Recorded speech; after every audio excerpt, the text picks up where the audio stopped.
Jessica Kumala Wongso, terpidana kasus pembunuhan Wayan Mirna Salihin, bebas bersyarat dari Lapas Pondok Bambu, Jakarta Timur hari ini, Minggu 18 Agustus 2024. Ia bebas bersyarat setelah menjalani 8 tahun hukuman pidana penjara atas kasus kopi sianida yang merenggut nyawa Wayan Mirna Salihin pada 2016 silam. Jessica terbukti bersalah melakukan pembunuhan berencana terhadap sahabatnya itu dan dijatuhi hukuman 20 tahun penjara. Lantas, seperti apa perjalanan kasus kopi sianida Jessica Kumala Wongso? Kisah berawal saat 4 orang yang telah berteman sejak menempuh pendidikan di Billy Blue College, Australia, mengadakan reuni di Jakarta. Mereka adalah Wayan Mirna, Jessica Wongso, Hani Bonjuwita, dan Vera. Berlangsung pada 6 Januari 2016 di Cafe Olivier Grand Indonesia, Jakarta Pusat, reuni akhirnya dihadiri 3 orang lantaran Vera absen.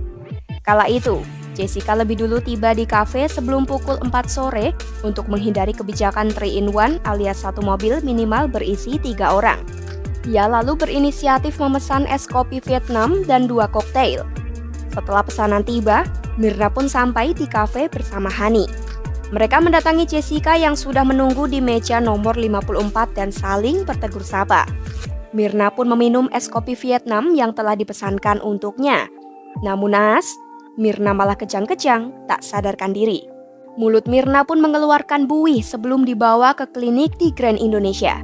Mirna kemudian dilarikan ke Rumah Sakit Abdi Waluyo, tetapi dalam perjalanan, nyawanya tak terselamatkan.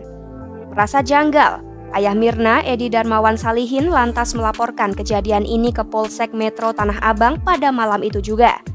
Lalu pada 9 Januari 2016, polisi meminta persetujuan keluarga untuk mengotopsi tubuh Mirna, namun persetujuan tak langsung diberikan. Setelah menilai otopsi perlu dilakukan, keluarga Mirna akhirnya mengizinkan. Meski begitu, yang dilakukan hanya pengambilan sampel tubuh di Rumah Sakit Sukanto Kramat Jati, Jakarta Timur, bukan otopsi keseluruhan.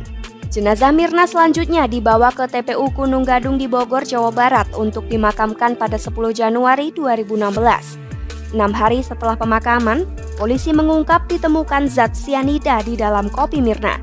Racun mematikan itu juga ditemukan di lambung Mirna dengan berat sekitar 3,75 mg. Diduga ada unsur tindak pidana, polisi pun meningkatkan status perkara dari penyelidikan menjadi penyidikan. Setelah memeriksa CCTV dan saksi-saksi seperti Jessica, Hani, keluarga Mirna dan pegawai Olivier, polisi menetapkan Jessica sebagai tersangka pada 29 Januari 2016. Jessica diduga menaruh racun sianida dalam es kopi Vietnam.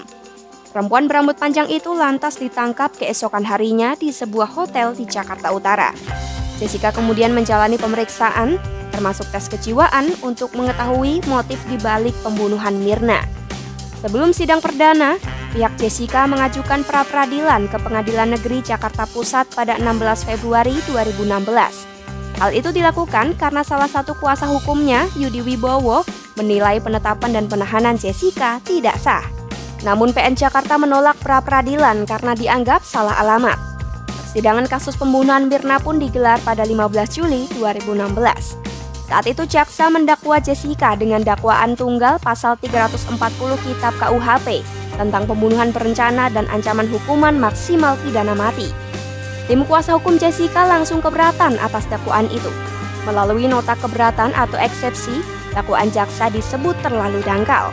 Unsur pembunuhan berencana seperti di mana sianida dibeli, disimpan dan dimasukkan ke dalam es kopi Vietnam juga tidak terpenuhi. Namun pada 21 Juni 2016, jaksa menyanggah argumen tim kuasa hukum yang menitik beratkan alat atau objek pembunuhan tetapi mengabaikan peran subjek. Menurut jaksa, peran subjek penting dalam memberikan gambaran soal ketersediaan waktu yang cukup sejak timbulnya perencanaan pembunuhan hingga eksekusi.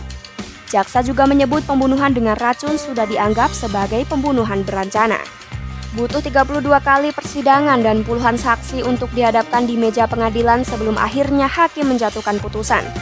Hingga pada 27 Oktober 2016, hakim memutuskan Jessica bersalah atas pembunuhan berencana terhadap Mirna dengan motif sakit hati karena dinasehati soal asmara. Ia divonis 20 tahun penjara sesuai tuntutan yang diajukan jaksa penuntut umum.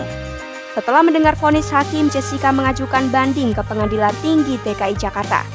Pada 7 Maret 2017, Pengadilan Tinggi DKI Jakarta mengeluarkan putusan yang menguatkan putusan PN Jakarta Pusat yang menjatuhkan vonis 20 tahun. Jessica kemudian mengajukan permohonan kasasi ke Mahkamah Agung, namun ditolak pada 21 Juni 2017. Upaya hukum luar biasa berupa peninjauan kembali pun langsung diajukan oleh pihak Jessica. Namun lagi-lagi, upaya tersebut ditolak MA pada 3 Desember 2018.